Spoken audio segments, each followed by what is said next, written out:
भारत की सबसे खतरनाक एजेंसी की अनसुनी गाथा। यह कहानी है उन सपूतों की जो सरहदें लांघते हैं पर उनका नाम कोई नहीं जानता, जो वर्दी नहीं पहनते पर हर सांस मातृभूमि के लिए होती है, जिन्हें गोली लगे तो तिरंगा भी झुककर कहता है तुम अमर हो, क्योंकि वो है भारत के वो योद्धा जो छाया में रहते हैं पर भारत की आत्मा को रोशन करते हैं। वो है रॉ। साथियों, 1962 में चीन ने भारत को धोखा दिया, फिर 1965 में पाकिस्तान ने फिर हमला किया। दोनों बार हार का एक ही कारण था, इंटेलिजेंस की कमी। तभी एक फैसले ने भारत की किस्मत बदल दी। 21 सितंबर 1968 प्रधानमंत्री इंदिरा गांधी के आदेश पर जन्म हुआ रॉ का और इसकी कमान सौंपी गई RN काओ को, एक शांत, रहस्यमयी पर गहराई से चतुर मस्तिष्क को, जिसने कभी कैमरे को चेहरा नहीं दिखाया पर दुनिया के नक्शे बदल दिए। साथियों, रॉ कोई आम एजेंसी नहीं थी।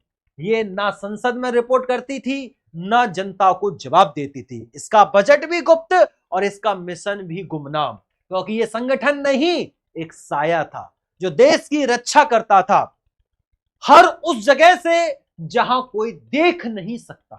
साथियों, अब हम बात करने जा रहे हैं operation Bangladesh.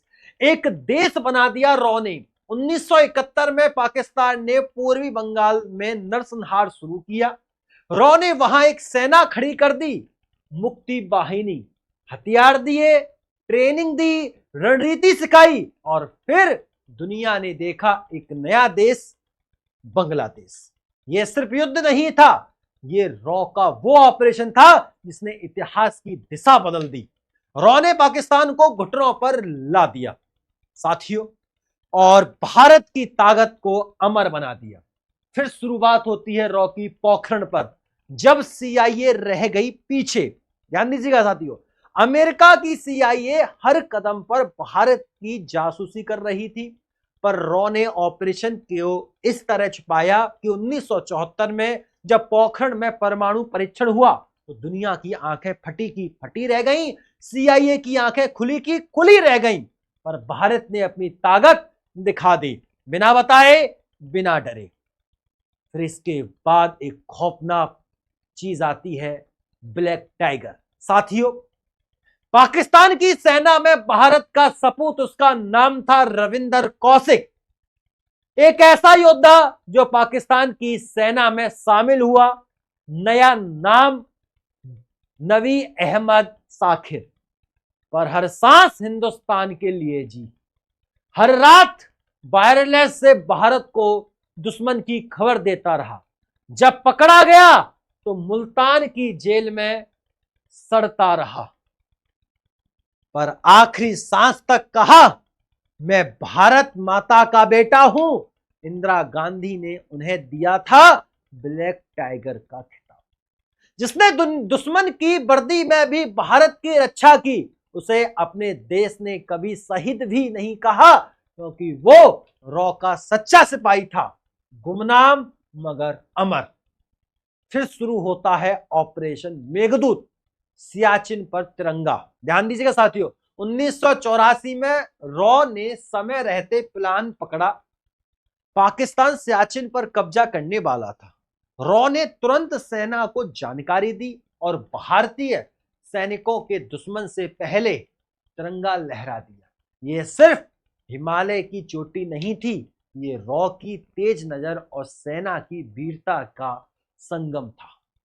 Raw versus ISI। अगर हम बात कर लेते, पाकिस्तान की ISI ने भारत में आतंक फैलाने की हर कोशिश की, कभी कश्मीर में, कभी संसद में, कभी मुंबई में, पर रॉ हर बार उनके कदमों के निशान पकड़ लेता। ये युद्ध गन से नहीं, सूचना से लड़ा जाता है, जहां हर मिशन देश को सुरक्षित रखने की एक खामोश कोशिश होती है। फिर उसमें जन्म होता है अजीत डोभाल का द स्पाई हु रिटर्न। एक आदमी 7 साल पाकिस्तान में रहा, नाम बदल दिया, धर्म तक बदल दिया, पर दिल में एक ही मकसद था, भारत की रक्षा। नाम अजीत डोभाल। रॉ के पीछे खतरनाक ऑपरेटर आज देश के NSA है। हर बड़े ऑपरेशन के पीछे उनकी सोच थी, जो काम सेना नहीं कर पाती वो अकेला जासूस करके लौट आता है, बस किसी को पता नहीं चलता। आज का रॉ की बात करें तो साथियों, आज रॉ सिर्फ फील्ड में नहीं है, अब वो डिजिटली वॉर का योद्धा है। सैटेलाइट्स, साइबर डिफेंस, AI आधारित निगरानी, चीन, पाकिस्तान, अफगानिस्तान, हर साजिश रॉ के रडार पर है। चुपचाप, बिना शोर, बिना तालियों के। रॉ के एजेंट का कोई नाम नहीं होता, मर जाए तो कोई तिरंगा नहीं लिपटता, कोई शहीद नहीं कहता, पर उसकी वजह से ही भारत का हर नागरिक चैन की नींद सोता है। वो गुमनाम होते हैं, पर वही इतिहास के सबसे बड़े अध्याय लिखते हैं। रॉ वो कवच है जो दिखाता नहीं, पर हर पल भारत को बचा रहा होता है। तो ये कहानी थी रॉ की। साथियों, अगर ये वीडियो अच्छी लगे तो एक लाइक कर देना, दोस्तों में शेयर कर देना, चैनल को सब्सक्राइब कर देना। फिर मुलाकात होती है अगली वीडियो में, तब तक के लिए नमस्कार, राधे राधे, राम राम, जय श्री राम, जय हिंद, जय भारत, वंदे मातरम।